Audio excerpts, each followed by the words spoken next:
Bismillahirrahmanirrahim. Assalamualaikum warahmatullahi wabarakatuh.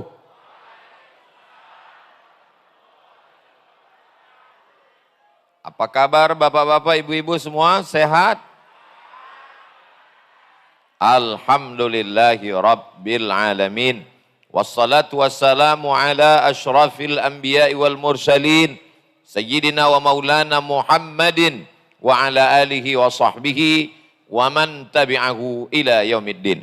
Yang sama-sama kita hormati pengurus Muhammadiyah, Aisyah, Kokam, para habaib, para asatiz, para guru-guru yang tidak dapat saya sebutkan satu persatu. Karena kalau disebutkan satu persatu sampai maghrib baru selesai. Insya Allah semuanya dimuliakan Allah Subhanahu wa ta'ala. Amin ya rabbal alamin. Kalau mau dilihat perbedaan, walaupun bapaknya sama, ibunya sama, rahimnya sama, anak yang kembar, satu perut, satu bapak, satu ibu, tetap ada perbedaannya. Betul? Sifatnya beda, makannya beda. Suami istri satu rumah, satu tempat tidur, makannya beda, walaupun sama-sama telur ayam. Yang satu mata sapi, yang satu telur dadar. Sama-sama sarapannya bubur ayam, yang satu buburnya diaduk, yang satu dipisah. Kalau mau lihat perbedaan. Tapi kalau yang dilihat ini adalah persamaan, maka berbeda agama pun kita bisa hidup di bawah naungan NKRI, Negara Kesatuan Republik Indonesia. Walaupun Belanda sudah pulang, tapi terong Belanda masih tetap ada. Walaupun Jepang sudah pulang ke Tokyo, tapi sendal Jepang masih tetap ada. Jadi bibit-bibit perbedaan, divide et impera, adu domba, walaupun domba sudah disembelih setiap Idul Adha, adu domba masih tetap ada. Pada kesempatan yang baik dan mulia ini, Abdul Somad, seorang hamba Allah yang dhaif secara fisik. Tadi kata Pak,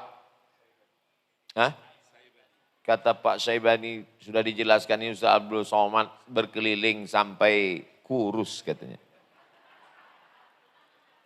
Maka saya diberikan kesempatan yang amat terhormat. Man ahsana ilaikum, siapa yang berbuat baik kepada kamu, fakafi'uhu, balaslah kebaikannya.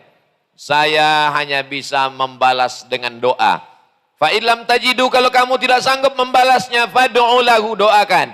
Semua yang berkontribusi sehingga acara pada siang hari ini terselenggara, tetes puluh keringat dan air mata, semuanya dibalas Allah dengan kebaikan-kebaikan. Keluarga sakinah, mawaddah, warahmah, anak cucu soleh dan solehah, diberikan istiqamah sampai ke surga Jannatul Firdaus bersama Rasulullah sallallahu alaihi wasallam. Dalam bingkai kenegaraan kebangsaan, maka yang kita lihat adalah kebersamaan. Sama-sama dijajah Belanda, sama-sama tidak senang penindasan, sama-sama ingin bangsa ini maju. Maka dengan ini bangsa Indonesia menyatakan kemerdekaannya. Undang-Undang Dasar 1945, pasal 29 ayat 1 dan 2, menjamin kemerdekaan, kebebasan setiap agama. Maka ayat yang kita pakai adalah wala ana abidum ma'abattum wala antum abiduna ma'abud lakum dinukum. Itulah mengapa kita bisa bertetangga dengan sahabat, kawan, sekantor, beda agama, satu kelas, satu sekolah, satu kampus. Kita tidak membawa pedang. Siapa yang beda agama denganmu, pancung kepalanya. Sudah lama Indonesia ini bubar. Kenapa? Kalau yang mayoritas ini mengamuk, semuanya main pancung kepala. Sudah lama tetangga, kawan, sahabat yang beda agama itu sudah jadi zombie semuanya. Tidak berkepala lagi. Tapi karena kita diajarkan wa ma arsalnaka illa rahmatan lil alamin. Kedatangan kita menjadi rahmat buat tetangga, buat kawan, buat sahabat. Maka ketika suatu hari datanglah seorang sahabat perempuan namanya Asma. Siapa namanya? Pakai mat, pakai alif. Asma. Kalau enggak pakai alif, Asma. Sesak napas. Mohon maaf Bu Asma, jangan terusin.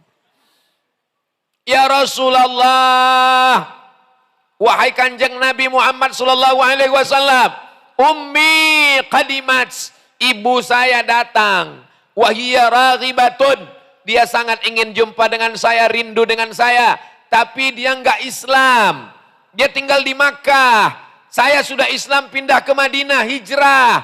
Dia tinggal di Makkah. Ternyata kerinduan seorang ibu walau beda agama, sayang tak bisa diputuskan dengan perbedaan keyakinan. Anaknya Asma takut berjumpa dengan ibunya. Jangan-jangan ini hubungan ini haram. Maka dia datang bertanya kepada Rasulullah sallallahu alaihi wasallam, boleh saya menemuinya ya Rasulullah? Boleh saya bersilaturahim dengannya ya Rasulullah? Apa jawab kanjeng Nabi? Siliha, silakan bersilaturahim dengan dia. Afa'utiha, boleh saya memberikan hadiah sebagai kenang-kenangan, baju, pakaian, kain, makanan. Apa kata Nabi? I'tiha, berilah dia hadiah walaupun kau beda agama. Hadis inilah yang dijadikan landasan dasar dalil orang Islam boleh memberikan hewan kurban kepada tetangga yang berbeda agama. 1 plastik, 1 kilo, 2 kilo, terserah. Selama kurban itu kurban sunat. Kalau kurban wajib enggak boleh. Karena zakat wajib tidak boleh. Sedekah boleh. Kurban yang wajib enggak boleh. Kurban yang wajib itu apa Pak Ustadz? Kurban nazar. Ya Allah, kalau anak saya nanti lulus PNS, saya bernazar mau berkurban, tapi kalau enggak lulus, saya enggak kurban sampai hari kiamat. Maka kurban nazar ini haram hukumnya dibagikan kepada saudara yang tidak seiman. Tapi kalau kurban sunat yang biasa kita sembelih, maka sesungguhnya itu dibagi. Bukan kata Abdul Somad. Abdul Somad bukan ulama ahli fikih. Abdul Somad bukan imam mujtahid. Jangan sampai nanti jamaah pulang kata Ustadz Abdul Somad, nanti orang mengatakan Abdul Somad imam mazhab kelima. Abdul Somad hanya mengutip pendapat para ulama. Dari mana dia ambil? Dari fatwa Al-Azhar. Fatwa-fatwa ulama Al-Azhar. Siapa nama syekhnya? Syekh Atiyah Saqar. Di sana dikatakannya, boleh memberikan kurban kepada orang yang berbeda agama selama kurban itu sunat dan orang yang sholat, yang puasa, yang zakat, yang seakidah jangan sampai tidak dapatan. Tetangga, satu komplek, satu lingkungan, boleh jadi itu menjadi wasilah dakwah. Tapi beberapa tempat saya justru ditanya sama jamaah bukan memberi. Belum pernah jamaah nanya ke saya, Ustaz Somad boleh kita beri ini beberapa plastik untuk tetangga? Belum. Karena mereka memberi tanpa nanya saya. Justru nanya ke saya di masjid di Pekanbaru Riau, Ustaz Somad kami diberi 1 ekor sapi dari tetangga non muslim. 1 sapi. Gimana ini Pak Ustadz? Sapinya diterima karena kita boleh menerima hadiah dari orang berbeda agama. Dalilnya mana? Dalilnya waktu Nabi kirim surat ke Raja Mesir. Namanya Jirjis. Panggilannya Muqawqis. Tinggalnya di Alexandria. Ibu kota. Waktu itu kerajaan. Dari Kairo ke Alexandria di tepi laut Mediterania. 200 kilometer. Panjang umur, sehat badan, kita umroh nanti mampir ke Kairo dan mampir ke Alexandria insya Allah. ongkos tanggung masing-masing. Sampai di Alexandria surat Nabi dibawa oleh tukang pos sahabat namanya Hatib bin Abi Balta'ah. Surat itu dibaca oleh Jirjis Muqawqis. Dia kagum. Lalu dia kirim hadiah untuk Kanjeng Nabi Muhammad SAW. Yang pertama dia kirim madu. Madu asli. Asal Banha. Banha satu provinsi di Mesir. Produsen madu. Lalu kemudian sampai di Madinah, madu itu diminum Nabi. Entek. Habis madu itu diminum. Jadi kalau ada orang Yogyakarta dikasih hadiah madu, nggak mau minum karena diberi tetangga yang beda agama, kasih ke saya. Nanti saya akan salurkan ke yang lain. Saya minum juga. Lalu kemudian Nabi diberi kain. Karena waktu itu Alexandria produsen tekstil kain. Kain itu disimpan oleh Nabi dan dipakai oleh Nabi Muhammad SAW. Diberi kendaraan lebih besar dari kuda, lebih kecil dari keledai. Namanya biral. Biral itu pun ditunggangi oleh Nabi SAW. Diberikan 2 perempuan hamba sahaya. Yang pertama namanya Sirin. Sirin diberikan kepada penyair. Kalau mau perang, penyair dipanggil membacakan syair, membangkitkan semangat, juang. Lalu penyair Nabi namanya Hasan bin Sabit. Hasan, sini. Wis rabi apa urung? Hasan, kamu sudah nikah? Belum. Maka dinikahkan Nabi Hasan dengan Sirin. Jadi Hasan itu istrinya orang Mesir. Sirin punya kakak perempuan namanya Maria. Lalu kemudian Maria ini melahirkan seorang anak Nabi laki-laki. Nabi semua anaknya dari Khadijah. Yang pertama namanya Qasim. Yang kedua namanya Zainab. Yang ketiga namanya Ummu Kulsum. Yang keempat namanya Fatimah. Yang terakhir namanya adalah Abdullah. Lalu kemudian satu anak yang di luar Khadijah. Dia adalah Ibrahim. Umur 18 bulan meninggal. Makamnya di pemakaman Baqi. Tidak ada ikhtilaf antar ulama. Bahwa perempuan Mesir ini melahirkan anak laki-laki dari Sayyidina Muhammad sallallahu alaihi wasallam. Nabi tidak menolak hadiah yang diberikan oleh saudara yang berbeda agama. Inilah yang disampaikan oleh para kiai, para tuan guru, para ulama kita. Sehingga NKRI hari ini tetap bisa hidup, bertetangga, berdampingan. Karena ada garis dan ada wasit. Ada, kalau main bola itu kan ada penengahnya. Kalau terjadi sesuatu, ada Kementerian Agama, ada organisasi sosial kemasyarakatan, ada namanya para tuan guru, kiai, alim ulama.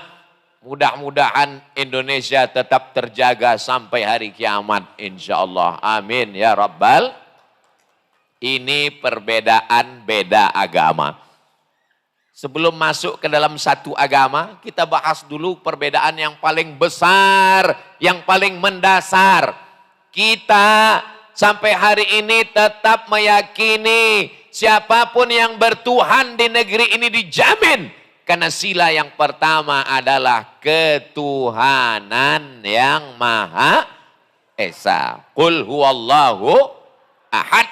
Mintanya cuman sama Allah. Allahus somad. Tapi walaupun Allahnya, Tuhannya Allah, kalau hatinya tidak bersih, maka dia tidak akan diterima di hadapan Allah. Karena kalau kita nanti menghadap Allah, yauma la yanfa'u malun wala banun. Hari itu tidak ada gunanya harta, tidak ada gunanya anak. Illa man atallah. Kecuali orang yang datang ke hadapan Allah. Biqalbin salim. Membawa hati yang salim. Maksudnya Ustadz Salim Afillah. Bapak Ibu yang dimuliakan Allah. Ustadz Somad itu ngomongnya kok teriak-teriak. Saya enggak teriak. Sound sistemnya bagus. Nah, ini kan jam segini ini jam-jam genting. Setan lagi aktif. Kalau suara saya enggak, saya tahu orang Yogyakarta itu kan lembut. Beda sama kami di Sumatera. Kami kalau berdiri gitu kan, terus ada orang yang lewat, nginjak kaki. Itu beda, kalau orang Jogja, kakinya mas. Kalau kami enggak, mata kau mana? Kenapa begitu? Kita memang sama-sama orang negara kesatuan Republik Indonesia. Kenapa di Sumatera itu orang ngomongnya keras? Anginnya kencang. Pegunungan. Ya kalau ngomongnya nggak keras nggak kedengaran. Kalau nggak dibilang, kemana mata? Apa? Beda sama di sini ngomong dikit aja. Udah kedengaran. Kadang dengan isyarat mata orang sudah tahu. Bapak Ibu yang dimuliakan Allah Subhanahu wa Ta'ala. Tapi karena kita saling memahami, orang Yogyakarta nggak tersinggung dengan ngomong saya yang keras. Betul? Kenapa?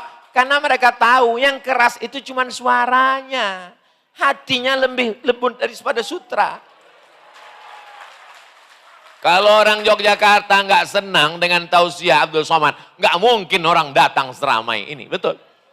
Apa yang datang ini dipaksa sama kokam? Datang kokam menepuk pintu rumah. Datang, awas kalau nggak datang. Teko ya, nek sampean orang teko, engkau tak cikuk kartu Muhammadiyah. Apa ibu yang dimuliakan Allah Subhanahu wa Ta'ala? Semua yang hadir ini ikhlas lillahi ta'ala. Buktinya nggak ada pembagian sembako, nggak ada pembagian baju kaos. Mudah-mudahan kita termasuk orang yang beramal karena Allah. Amin.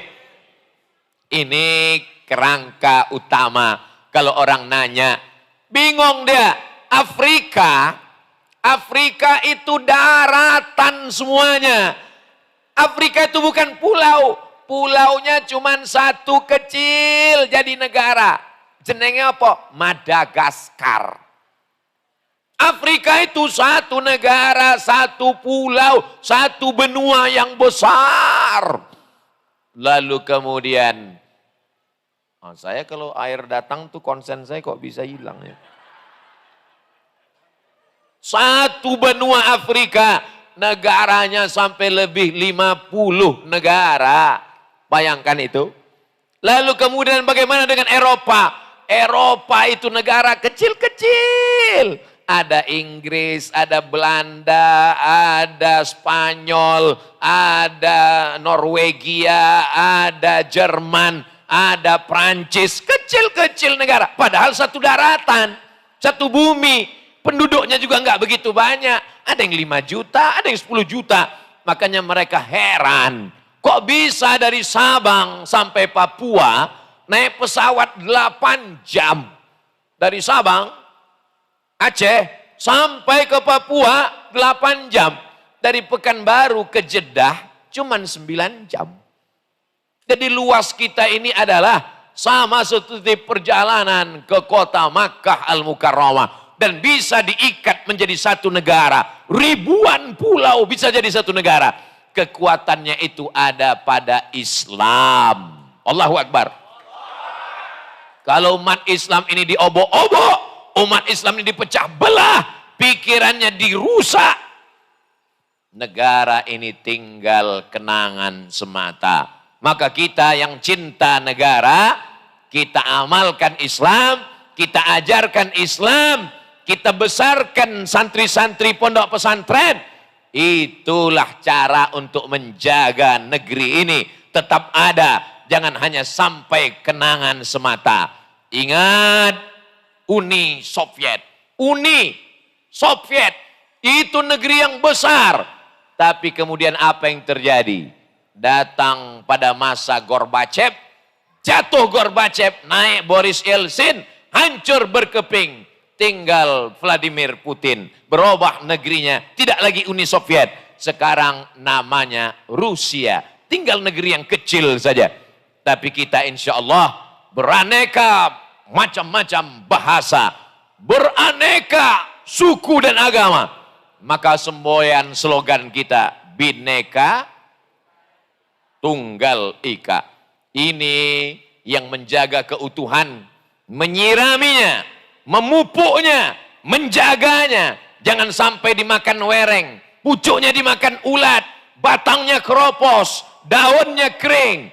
Yang menjaga ini adalah kita semua. Siap menjaga NKRI? Takbir!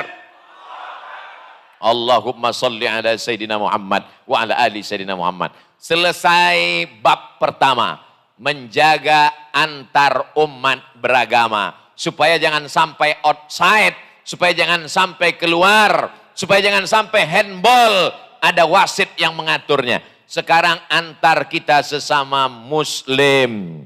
Yang dilihat itu apa? Yang dilihat kesamaannya. Allahnya sama. Qul huwallahu ahad. Nabinya sama. Asyhadu anna Muhammadan Rasulullah. Kiblatnya sama. Fawalli wajhaka syatral masjidil haram. Salatnya sama.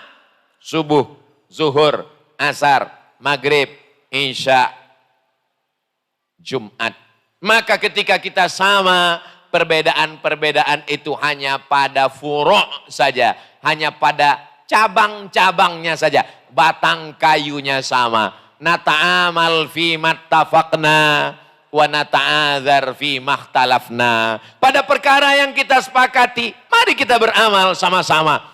Pada perkara yang kita berbeda, mari kita jaga perasaan saudara kita. Nanti Bapak Ibu kalau pergi ke Pekanbaru, lewat Jalan Jenderal Sudirman, ada toko besar, di belakangnya ada Masjid Muhammadiyah. Tanya pengurusnya, pernahkah Ustadz Somad ceramah di sini? Pengurusnya akan jawab, Ustadz Somad jadwal rutin setiap zuhur di sini selama 2 tahun. Kalau dia nggak bisa jawab, berarti pengurus baru. 2 tahun rutin di belakang Ramayana Masjid Muhammadiyah. Nanti pergi ke Jalan Paus. Itu ikan-ikan semua. Cari dari mulai ikan yang kecil sampai ikan paus. Setelah paus nggak ada lagi. Karena ikan yang lain sudah dimakan paus. Ketemu nanti sama Masjid Muhammadiyah. Besar logonya. Tanya pengurusnya. Pernah Ustadz Somad ceramah di sini? Pengurusnya akan jawab, Ustadz Somad jadwal di sini 2 tahun berturut-turut. Tapi selama 2 tahun itu enggak pernah jadi imam walaupun sekali. Setiap disuruh jadi imam, patuh. Saya hanya tausiah, bacakan ayat, bacakan hadis. Namun untuk jadi imam, kenapa? Karena saya tahu saudara saya ini pakai mazhab Hambali. Bismillahnya sir. Mereka pakai majelis tarjih. Bismillahnya enggak bunyi. Bismillahirrahmanirrahim. Alhamdulillahirabbil alamin. Sedangkan saya kalau jadi imam, bismillah saya jahar. Saya takut membingungkan jamaah yang di belakang. Nanti jamaahnya jadi pecah bingung. Yang alim, yang ngerti, yang paham gak bingung. Tapi lebih banyak yang gak paham, yang gak ngerti, yang baru tobat. Anak kecil, bapak-bapak. Saya tidak mau menyibukkan pikiran mereka. Maka saya tidak mau menjaga persaudaraan lebih diutamakan, lebih dikedepankan. Nanti kalau pergi ke Pekanbaru, lewat di Jalan Ronggo Warsito, ada masjid namanya Masjid Akramun Nas, Komplek Universitas Riau. Itu yang mendirikan masjidnya namanya Bapak Muhammad Diyah. Orang Muhammadiyah. Ya. Saya di sana ngajar kajian hadis subuh. Setiap subuh hari Sabtu. Berapa lama? 4 tahun. Setelah 4 tahun pindah ke Masjid Al-Falah. Kenapa pindah? Masjidnya nggak muat lagi, mau meledak. Pindah masjid yang baru. Jadi saya pindah dari masjid itu bukan karena diusir pengurus. Hubungan kami tetap baik. Selama jadi pengajar di masjid sana, saya menghindari untuk jadi imam sholat subuh. Kenapa? Karena saya tahu di masjid itu imam tetapnya kalau subuh nggak pakai kunut. Sedangkan saya kalau di masjid dekat rumah saya, Sami Allahu liman hamidah, Allahumma hdina fi man hadait. Saya pakai mazhab Syafi'i, subuhnya pakai kunut. Majelis tarjih pakai mazhab Hambali dan Hanafi. Mereka mentarjihkan tidak pakai kunut. Saya lebih selamat untuk menyerahkan imam tetap. Ustaz Somad maju ke depan, batuk. Kok batuknya nggak sembuh-sembuh? Saudaraku yang dimuliakan Allah Subhanahu wa taala. Tapi mereka semuanya tahu, ini sahabat kami, ini kawan kami. Jadi banyak orang yang bingung. Tahun 1912 berdirilah Muhammadiyah. Tahun 1926 berdiri Nahdlatul Ulama. Tahun 1930 di Sumatera Barat berdirilah namanya Persatuan Tarbiyah Islamiyah. Tahun 1930 November di Sumatera Utara Medan berdirilah Al-Jam'iyatul Wasliyah. Lalu apa hubungan Abdul Somad dengan 4 ormas ini? Abdul Somad dari 2009 sampai 2014 tercatat sebagai sekretaris LBM, Lembaga Bahsul Masail Nahdlatul Ulama. Lalu kemudian di Lazismu sebagai penasehat Lembaga Amil Zakat Muhammadiyah Riau. Di Perti, belum tanda tangan, tepuk tangannya nanti, belum selesai. Sebentar saya habiskan. Di Perti, Persatuan Tarbiyah Islamiyah sebagai Komisi Fatwa Persatuan Tarbiyah Islamiyah. Di Al-Wasliyah Pusat sebagai Komisi Fatwa dan Komisi Dakwah. Jadi orang yang mau buat laporan ke atas, dia bingung. Ini 4 kok jenenge ono. Siji loro tolo papat. Siji loro telu papat kok namanya ada di 4. Ini sebetulnya warnanya apa? Jadi mereka mau nanya, sebetulnya Ustaz Somad ini ormasnya apa? Saya selama dia asyhadu an la ilaha illallah wa asyhadu anna Muhammadar Rasulullah, maka itu adalah saudara-saudara saya. Baru tepuk tangan. Serentak. Jadi kalau saya tausiah di beberapa daerah, bingung orang. Yang ngawal saya lapisan pertama Brigade Masjid. Lapisan yang kedua Kokam. Lapisan yang ketiga Pemuda Pancasila. Orang heran, loh Ustaz ini sebetulnya apa? Loh kartu PP saya 2. 1 PP Riau, 1 PP Sumatera Utara. Makanya baju seragamnya ada di rumah, enggak saya bawa. Saudaraku yang dimuliakan Allah Subhanahu wa taala. Saya memahami bahwa ormas ini adalah wadah untuk kita bersatu bersama. Kita melihat titik persamaan. Dulu memang terjadi konflik di tempat kami. Antara kunut, enggak kunut sampai kelahi. Tapi alhamdulillah sekarang sudah enggak kelahi lagi karena sama-sama enggak sholat subuh.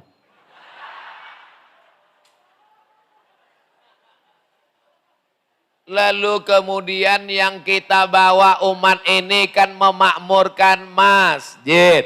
Hayya 'alas shalah.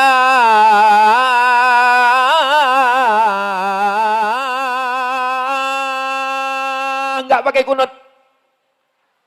Kan hayya 'alas shalah. Adapun dalam masalah perbedaan-perbedaan, Imam Ahmad bin Ambal, Imam Hambali enggak pakai kunut. Imam Syafi'i pakai kunut sampai meninggal dunia. Tapi apa kata Imam Ahmad bin Ambal? Da'autu li Syafi'i fi sholati. Aku doakan Imam Syafi'i dalam sholatku. Arba'ina sana. 40 tahun mendoakan Imam Syafi'i. Walaupun mereka berbeda dalam masalah furu'. Begitu akhlak mereka dulu. Suatu ketika Imam Malik bin Anas, Maliki, dengan Imam Nu'man bin Thabit, Hanafi, berdebat. Datang Imam Laits bin Sa'ad dari Mesir. Imam Laits bin Sa'ad datang. Imam Syafi'i belum lahir. Karena Imam Syafi'i lahir ketika Imam Hanafi meninggal. Imam Hanafi meninggal tahun 150. Imam Syafi'i lahir. Saya sangka tadi suara hujan. Rupanya nyamuk masuk. Imam Hanafi berdebat dengan Imam Maliki. Datang Imam Laits bin Sa'ad bertanya kepada Imam Hanafi. Hanafi, ya, tadi ketika kamu berdebat, saya lihat keningmu berkeringat. Ada apa? Kata Imam Hanafi, belum pernah saya ketemu orang yang hafalan hadisnya sekuat Imam Maliki. Setelah itu Imam Laits bin Sa'ad menemui Imam Maliki. Imam Malik, ya, saya tadi lihat wajahmu seperti berpeluh. Apa kata Imam Malik? Saya belum pernah ketemu orang yang hujahnya, argumentasinya sekuat Imam Hanafi. Walaupun mereka berbeda, mereka saling membesarkan, mereka saling memuji, mereka saling menghormati dan memuliakan. Itu akhlak salaf, akhlak ulama zaman dulu. Orang sekarang kalau ditanya, apa pendapatmu tentang Abdul Somad? Abdul Somad bodoh, tolol, nggak punya apa-apa. Tapi titelnya panjang, titelnya aja panjang, badannya kurus, otaknya kecil. Hari ini saya ketemu dengan orang-orang yang saling membesarkan. Di sebelah kanan, di sebelah kiri. Di sebelah kiri saya orang yang dalam tubuhnya mengalir darah Nabi. Saya mencintainya, maka disebut dengan Habib. Namanya Habib Ja'far Al-Jufri atau Al-Jifri. Habib Ja'far Al-Jufri. Di sebelah kanan pula Ustadz Salim Al-Jogjawi. Masya Allah, tabarak. Dua-dua pakai Al. Saudaraku yang dimuliakan Allah Subhanahu wa Ta'ala. Dulu kalau disebut Al itu untuk menandakan asal daerah atau fam keturunan. Makanya ketika kita membaca kitab, judul kitabnya, judul pengarang nama penulisnya Syekh Soleh Darat As-Samarani. Samarani artinya Semarang. Syekh Soleh Darat As-Samarani, Syekh Soleh Darat As-Samarani, orang Semarang. Saya waktu datang ke Semarang, saya cari makamnya di mana, saya ziarah untuk napak tilas. Syekh Soleh Darat As-Samarani punya dua orang murid. Yang pertama muridnya namanya Muhammad Darwish, yang ketika sampai ke kota Makkah Al-Mukarramah, berubah namanya menjadi Syekh Kiai Haji Ahmad Dahlan. Satu lagi muridnya namanya Syekh Kiai Haji Muhammad Hashim Asy'ari. Dua-duanya sama-sama murid Syekh Soleh Darat As-Samarani. Ada satu lagi ulama besar namanya Syekh Khalil bin Abdul Aziz Al-Bangkalani. Bangkalan. Ada lagi namanya Syekh Musnidud Dunia, ahli sanatnya dunia. Namanya Syekh Yasin Al-Fadani, Padang. Ada lagi namanya ulama besar, seangkatan dengan Syekh Hashim Asy'ari. Namanya Syekh Baqir Al-Jogjawi, dari Jogja. Namanya Syekh Baqir. Semua biografi ulama ini ada dalam disertasi S3 saya yang saya tuliskan lengkap dengan footnote-nya untuk mengenalkan kepada anak-anak kita bahwa negeri kita ini dulu diisi oleh para ulama yang menjaga persatuan dan kesatuan. Setelah mereka pulang ke negeri ini, mereka menjadi pencerah, mereka menjadi matahari yang terang benderang, mereka menjadi bulan purnama di tengah malam gelap gulita. Mudah-mudahan simbol ini berlanjut. Jangan sampai anak-anak kita menjadi perusak, pengadu domba. Belanda ireng. Belanda kok ireng? Belanda kan putih. Kulitnya hitam seperti kita, tapi otaknya otak Belanda. Belandanya sudah pulang, pontang-panting dengan teriakan Allahu Akbar. Ulama dulu berteriak, Allahu Akbar. Belanda lari. Maka tinggallah Belanda-Belanda hitam. Yang warnanya kulitnya sama seperti kita, hidungnya pesek sama seperti kita, tapi otaknya lebih jahat dari Belanda. Mudah-mudahan Allah menyelamatkan anak-anak kita insya Allah. Ibu-ibu yang punya anak kecil, dibawa anaknya, takut anaknya nangis, dibelikan balon Upin Ipin. Ustadz kok tahu? Tadi kelihatan, sekarang udah hilang, mungkin udah terbang. Inilah ibu-ibu yang solihah, yang menjaga anak-anaknya menjadi bingkai perekat negara kesatuan Republik Indonesia di masa akan datang insya Allah. Saudaraku yang dimuliakan Allah Subhanahu wa ta'ala. Jadi kalau kita diikat dalam satu bingkai, berbeda agama bisa bersama, berbeda ormas bisa bersama, apalagi kalau hanya berbeda seragam. Saya pakai peci warnanya merah, Ustadz Faizar pakai peci warnanya hitam, Ustadz Salim pakai belangkon. Ini namanya belangkon syariah.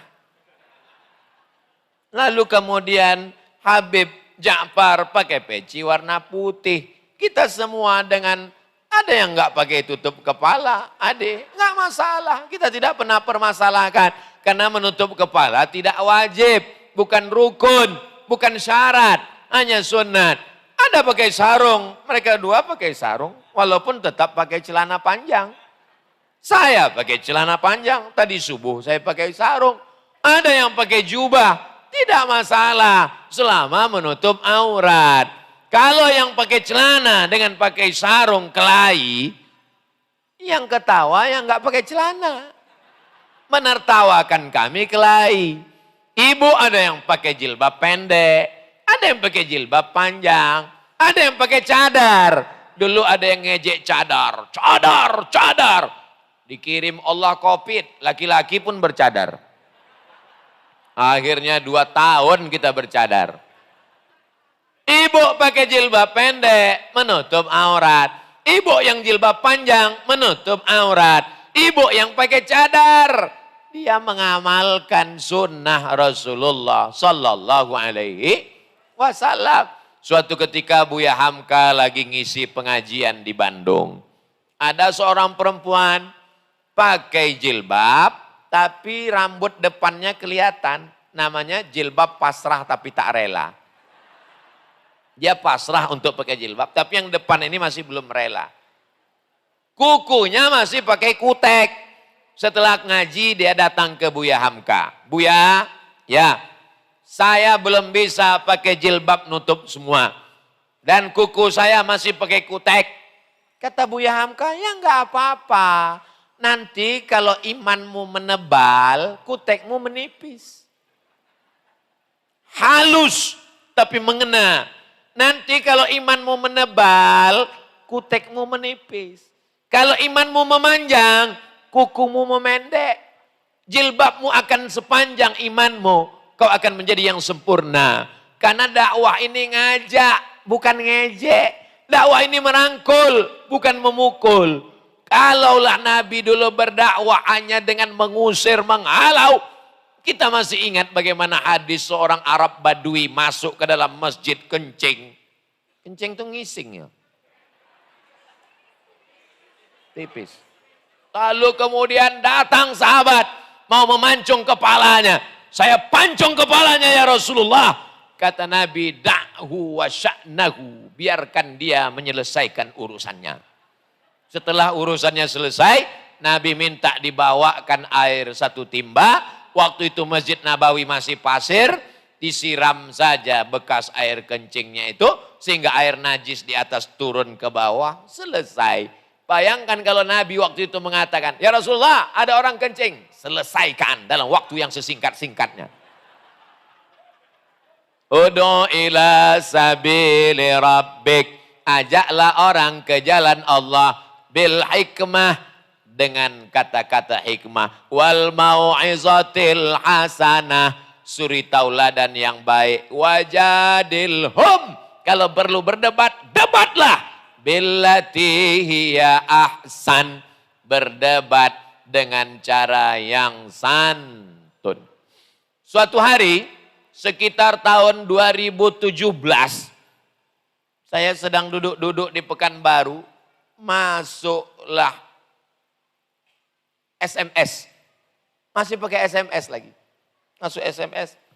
Saya Profesor, siapa nama ketua Muhammadiyah yang kemarin kita ziarah ke makam? Profesor Buya Yunah. Saya Yunahar Ilyas. Saya mendengar ceramah Anda. Saya sangat mensupport, lanjutkan dan sebarkan. Siapa ini ya? Saya kontak Ustadz Fahmi Salim. Ustadz Fahmi Salim, kakak kelas saya di Mesir. Ustadz Fahmi Salim, tolong cek nomor ini. Ini jangan-jangan cewek mau ganggu saya. Diperiksa sama Ustadz Fahmi Salim. Ini memang betul, ini nomor Bapak Buya Profesor Yunahar Ilyas, Ketua Muhammadiyah. Kemarin waktu ziarah, saya berhenti ke makamnya. Orang baik kita ingat sampai mati pun kita kenang. Pisang emas bawa berlayar, masak sebiji di dalam peti. Hutang emas dapat dibayar, hutang budi dibawa mati. Saya bukan siapa-siapa. Hanya ustadz yang masuk hutan keluar hutan. Ternyata direkam, diupload, didengar beliau. Beliau dengarkan. Andai saya salah pasti ditegurnya waktu itu. Dia dengar. Lalu kemudian beliau kakak kelas. Karena sama-sama dari Al-Azhar. Di ujung namanya ada LC. Lagi cemas. Abdul Somad. Beliau adalah profesor tinggi, hebat. Jauh sebelum Abdul Somad viral. Memberikan motivasinya. Maka hari ini kalau ada saya melihat adik-adik kelas saya berikan motivasi. Saya belajar kepada beliau. Walaupun tak berjumpa secara langsung. Datang ke Yogyakarta. Beliau sudah meninggal dunia. Kita ingin menjadi kenangan yang baik untuk saudara-saudara kita. Ibu ciptakan kenangan yang baik untuk anak-anak ibu. Hari ini ibu sudah memberikan kenangan yang baik. Nanti anak ibu bertanya ketika dia sudah menikah.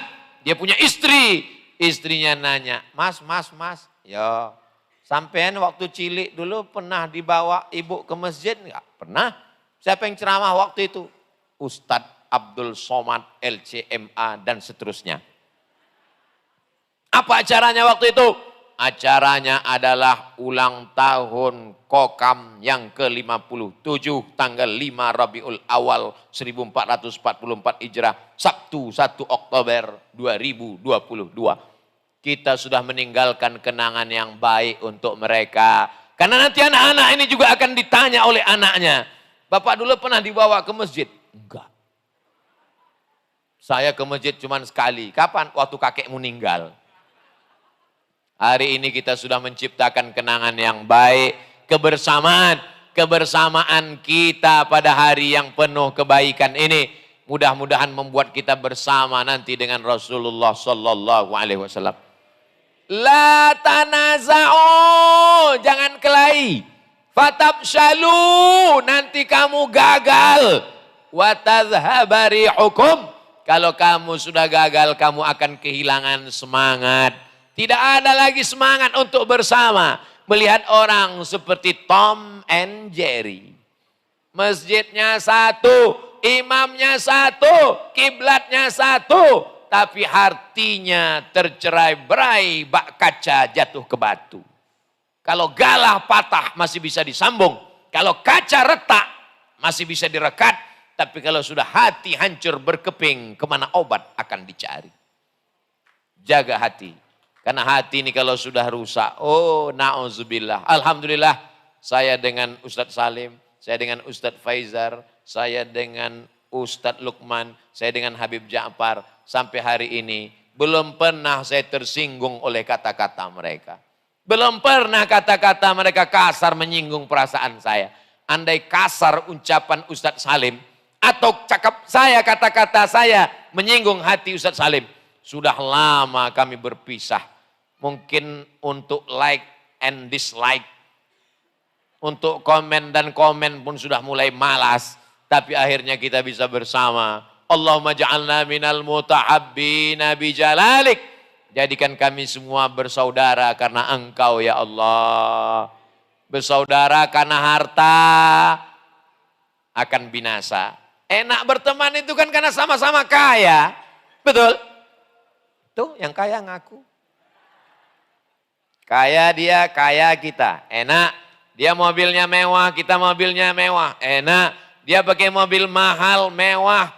Kita pakai motor. Sudah enggak enak berteman. Sama-sama kerja. Dia kerja, kita kerja. Satu kantor enak. Dia kerja, kita pensiun. Sudah mulai enggak enak. Tapi kalau kita berteman karena sesuatu yang tidak akan lapuk karena hujan dan tidak akan lekang karena panas, itulah dia berteman, bersahabat karena la ilaha illallah Muhammadun Rasulullah. Kalimatu haqqin 'alaiha nahya. Dengan itu kita hidup, wa 'alaiha namutu. Dengan itu kita mati, wa biha nub'atsu. Dengan itu nanti kita akan dibangkitkan di padang mahsyar. Kita hidup dengan la ilaha illallah, kita mati dengan la ilaha illallah, kita dibangkitkan di padang mahsyar dengan la ilaha illallah, dan kita semua akan masuk surga bersama ahli la ilaha illallah Muhammadun Rasulullah. Kita mati nggak bawa seragam, yang kita bawa mati nanti adalah baju putih, kain putih. Saya bukan ngejek seragam, yang punya seragam tetap disimpan, tetap dicuci. Karena itu adalah identitas. Pakaian ini identitas kita. Saya pakai peci, saya pakai sorban, saya pakai koko. Ini identitas. Supaya apa? Supaya orang tahu bahwa ini ustadz. Coba saya datang kemari pakai jaket kulit, pakai helm, pakai celana jeans, sobek di sini. Ini pakaian tidak haram. Karena sobeknya di bawah lutut. Pakaian tidak haram. Karena pakai kulit, kulitnya kulit sapi, bukan kulit babi. Ini tidak haram. Saya pakai helm, masuk ke dalam. Naik ke atas, lalu saya tanya, are you ready to rock? Ini bukan masalah haram gak haram. Ini masalah kepantasan. Pantas apa gak pantas? Saya sebetulnya malu untuk berdiri di sini. Kenapa? Karena pimpinan Muhammadiyah Bantul berdirinya tadi di bawah. Tapi saya mikir juga sekali lagi, kalau saya berdiri di bawah, kameramen udah nyetel di sini. Dan backgroundnya memang bagusnya di sini. Supaya jamaah bisa ngelihat antara yang asli dengan yang gambar baleho. Saudaraku yang dimuliakan Allah Subhanahu wa taala, beliau ingin menunjukkan begini tawaduk, rendah hati. Abdul Somad juga ingin membela diri bahwa dia di atas bukan angkuh dan sombong, hanya sekedar tuntutan skenario. Saudaraku yang dimuliakan Allah Subhanahu wa taala, kebersamaan kita di dunia ini berapa lama? Sementara malaikat maut datang mencabut nyawa. Betul? Kira-kira kalau dapat berita, saudaraku yang ada di Bantul, mendapat kabar Abdul Somad meninggal di Pekanbaru, mau kirimkan Allah maghfir lahu warhamhu wa'afihi wa'fu anhu? Jangan ada dusta di antara kita. Apalah arti harta benda? Tinggal popularitas, nama yang besar. Abdul Somad kalau meninggal dunia, yang follow di Instagram 6,7 juta, tinggal. Saya cuma ngasih tahu yang belum follow. Di Instagram, di YouTube yang 2 juta. Saya cuma mau ngasih tahu yang belum subscribe sekarang. Tinggal 7 juta orang, tidak satu pun mau yang masuk ke liang lahat. Betul? Istri tinggal, anak tinggal, pondok tinggal, jadwal tinggal. Semua jamaah ini, mohon maaf jangan tersinggung. Ada yang mau menemani di alam barzah agak 1 malam? Yang kekal abadi hanya persaudaraan kita. Saya lagi makan ikan teri. Ikan teri tahu kan? Lagi makan ikan teri sambal. Tiba-tiba teringat dengan teman sama-sama kuliah. Itu makan kesukaan dia. Ketika saya pulang dari Kepulauan Riau, jamaah di pulau memberi ikan teri pulang ke rumah di sambal. Pas Allahumma barik lana, teringat ini makanan kesukaan dia dulu. Meleleh air mata saya bacakan doa. Allahumma firlahu warhamhu wa'afihi wa'fu anhu. Ternyata kalau kita berteman, bersahabat, sudah meninggal dunia pun kita masih akan tetap teringat. Tapi kalau hati kita sudah terluka, di sebelah kita pun satu masjid. Berapa banyak orang yang satu masjid mau sholat yang dilihatnya bukan sop kosong, tapi Tom and Jerry di mana? Oh dia di sebelah sana, saya kemari. Oh dia di sini, saya ke sana. Sebetulnya kemarin saya mau datang pengajian Ustadz Somad. Terus kok nggak datang? Ada Tom di sana, saya pulang aja Pak Ustadz. Itu tidak ada di Bantul. Memang dulu orang seperti ini pernah ada di Bantul, tapi sekarang udah ninggal. Sekarang ini yang ada di Bantul ini semua orangnya baik-baik semua, betul? Semuanya soleh dan solihah, betul? Mungkin tadi sebelum datang dia tidak soleh, tapi setelah datang di majelis ilmu barokah para asatidz, pulangnya dia menjadi orang yang baik. Berapa banyak orang yang dari rumahnya tidak baik, namanya Suraqah, bahasa Arabnya Suraqah, sampai ke Indonesia jadi serakah. Niatnya mau membunuh Nabi. Karena kepala Nabi dihargai 100 ekor onta. Siapa yang bisa memancung kepala Muhammad, maka dia dikasih 100 ekor onta. Suraqah pun menaiki kudanya. Dia kejar Nabi Muhammad SAW. Sampai di tengah jalan, ujung kaki kudanya masuk ke dalam pasir. Terperosok, terguling dan dia terjatuh. Di situ dia sadar, yang ku kejar ini bukan manusia biasa. Ini pastilah Rasul utusan Allah Subhanahu wa taala. Dia naik ke atas kudanya, dia kejar Nabi Muhammad, dia hadang sampai di depan. Lalu dia katakan, engkau bukan manusia biasa Muhammad. Aku sudah bolak-balik mengejar orang tidak pernah jatuh. Aku pembunuh bayaran 100 ekor onta pengganti kepalamu. Tapi saksikanlah, hari ini aku tidak ingin membunuhmu. Aku hanya akan pulang. Asyhadu an la ilaha illallah wa asyhadu anna Muhammadan Rasulullah. Apa kata Nabi? Aghib anna. Wahai Suraqah, sembunyikan berita tentang kami. Nabi melanjutkan perjalanan menuju kota Al-Madinah Al-Munawwarah. Suraqah bin Malik pulang ke kota Makkah Al-Mukarramah. Dia pulang membawa lebih mulia daripada 100 ekor onta. Dia pergi ingin membunuh Nabi. Dia pergi ingin memancung Nabi. Dia pergi ingin mencari harta. Tapi dia pulang membawa iman kepada Allah Subhanahu wa ta'ala. Tapi berapa banyak orang yang dari rumah niatnya baik. Bismillahi tawakkaltu ala Allah. La haula wa la quwata illa billah. Sampai di jalan dia mengadu domba, menanamkan permusuhan, mencaci maki, riba, sumpah serapah, mengambil duit haram. Malu kita nanti di hadapan Allah melihat orang-orang yang dari rumahnya jahat sampai ke tempat menjadi baik. Kita dari rumahnya baik sampai ke tempat menjadi jahat. Tapi insya Allah kita semuanya berangkat dari rumahnya baik, berada di tempat yang baik, bersama orang-orang baik. Dan pulang kita tetap baik karena memang kita ini diikat dalam satu ikatan.